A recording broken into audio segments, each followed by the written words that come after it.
tout un travail est encore à faire pour mieux analyser l'évolution de la figure du fan dans l'imaginaire contemporain. Cette communication, écrite dans le rush de l'Organisation des Midis du Graphime, souhaite humblement proposer quelques pistes de réflexion qui pourront être approfondies ultérieurement. Ce sera d'ailleurs le cas puisque j'ai récemment appris qu'une collègue, l'essayiste Carla Janis, publiera dans un futur proche une monographie sur la représentation du fan dans le cinéma d'horreur. Alors, focaliser spécifiquement sur ce genre fait sens puisque de nombreux films d'épouvante, tout particulièrement à partir des années 80, donnent à voir des protagonistes férus de récits horrifiques. Il s'agit donc d'une porte d'entrée idéale pour appréhender les différents visages du fan sur grand et petit écran. Mais avant de l'ouvrir, permettons-nous un bref retour dans le temps. Je suis fan, mais pas des premiers. Soit ces œuvres qui auraient prétendument été les précurseurs d'un mouvement, d'une esthétique ou d'un thème. J'ai d'ailleurs toujours encouragé mes étudiants à faire preuve de beaucoup de prudence lorsqu'ils affirment qu'un film Y, par exemple, est le premier à avoir fait Z. Tout cela pour dire que je n'ai pas l'intention aujourd'hui de prétendre avoir trouvé la première œuvre de l'histoire à mettre en scène un fan. Il me semble au contraire que cette figure d'amateur passionné a toujours occupé une place de choix dans nos fictions. Donc, Don Quichotte, après tout, ne part-il pas à l'aventure parce qu'il souhaite devenir l'égal des héros littéraires qui l'admirent? Et Dante, avant lui, n'a-t-il pas l'opportunité d'être guidé par son idole lors de son périple à travers les enfers? Il serait certes anachronique de les qualifier de fans, mais force est d'admettre que leur amour des lettres ne diffère pas de la passion qui anime des personnages contemporains comme ceux qui vont nous intéresser. Et soyons francs, appréhender Dante comme fan fini de Virgile, c'est une idée beaucoup trop séduisante pour la rejeter du revers de la main. Or, une question se pose. Qu'est-ce qui pourrait expliquer la récurrence de ces protagonistes lettrés à travers les siècles? La réponse que je propose m'a été inspirée, Halloween l'oblige, par un autre personnage de la littérature dite classique, Ichabod Crane, le héros de The Legend of Sleepy Hollow de Washington Irving. Donc, professeur ayant toujours la tête plongée dans ses bouquins, il est victime de maintes moqueries, dont une particulièrement funeste, à cause de sa marginalité. En préférant ses livres à la réalité, il refuse obstinément de se plier aux responsabilités imposant un homme adulte par une société normative. Il serait, pour demeurer anachronique, un man-child avant l'heure. Pareille critique a perduré au fil du temps jusqu'à cette décennie féconde pour le cinéma d'horreur que sont les années 80, tout particulièrement aux États-Unis. Dans cette période qui va être prédominée par des franchises à succès comme Friday the 13th et A Nightmare on Elm Street, on remarque que plusieurs de ces films comportent des individus adeptes de l'épouvante. Il est d'ailleurs possible de définir deux catégories de fans représentées par ce cinéma. Les deux découlent principalement de la dimension métatextuelle des films d'horreur de l'époque, puisque dans les années 80, les cas du slasher, par exemple, sont connus du public. On le sait, on ne prend pas une douche innocemment depuis Psycho. Et ces artisans n'ont pas le choix de le reconnaître pour qu'un plaisir ludique soit maintenu. Un moyen consiste donc à introduire un personnage qui, d'une certaine manière, reprend le rôle du cinéphile. Celui-ci connaît les conventions du genre, mais aussi son historique. Il a ainsi l'opportunité d'employer ses connaissances de deux façons différentes. Il peut d'abord devenir, faute d'avoir trouvé pour l'instant un meilleur terme, un fan pathologique. Un exemple représentatif se trouve dans le très sympathique slasher Fade to Black de Vernon Zimmerman. Vernon Zimmerman, qui, à ma connaissance, n'a aucune parenté avec un autre Zimmerman dont je suis le fan. Donc, dans ce film, on y rencontre un projectionniste qui, en préférant le cinéma à son quotidien ennuyeux, en vient à répéter des crimes célèbres du 7e art. Et cette représentation du fan, elle s'ancre dans ces préjugés que Jenkins a recensés dans ses premières études sur les fans. Le fan est perçu comme un individu marginal, à la fois ridicule et ridiculisé, et qui possède un tempérament obsessionnel. Il s'agit donc d'un être complètement déconnecté du réel au point d'en devenir potentiellement dangereux. Une représentation moins alarmante du fan fait simultanément son apparition dans le cinéma d'épouvante américain.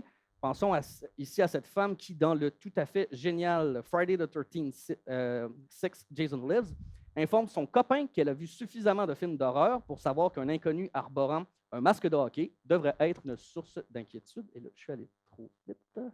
Ah ben, c'est pas grave. Par cette remarque, elle rejoint ces personnages qui, ayant vu une quantité non négligeable de classiques du genre, en viennent à reconnaître leur code et, de surcroît, les utilisent comme référents pour mieux comprendre le monde qui les entoure. Ces fans, en somme, jouent le rôle des petits malins. Ce sont eux qui, dans Return of the Living Dead, savent très bien qu'il faut défoncer le crâne d'un mort-vivant pour l'abattre, avec des résultats plus ou moins concluants, c'est selon. Et leur connaissance des conventions de l'horreur est cependant mise à l'épreuve du réel, ce qui, généralement, comme c'est le cas dans le film de Dan O'Bannon, entraîne des conséquences fatales, puisque dans ce film-ci, les zombies sont carrément intuables, qu'on leur frappe à la tête ou non. Leur savoir fait en sorte qu'ils sont en avance sur leur entourage, mais ils ne l'exploitent jamais à son plein potentiel, peut-être parce qu'ils n'osent pas en tester les limites. Et en témoigne l'exemple emblématique derrière moi de ces fans passifs, à savoir Randy Meeks de la quadrilogie Scream pilotée par Wes Craven. C'est un grand connaisseur des films de tueurs en série. Il s'avère capable d'en énumérer les règles au point de pouvoir anticiper les événements à venir. Il se limite cependant à commenter ce qui se passe autour de lui sans mettre réellement ses connaissances en pratique. Autrement, peut-être n'aurait-il pas péri dans le second épisode de la série. C'est quand même curieux qu'il ne cherche pas tant à deviner qui pourrait être le tueur dans Scream. Et le fan semble avoir un pied d'avance sur ses compères, mais sa marginalité d'érudit continue à le condamner à connaître un triste sort.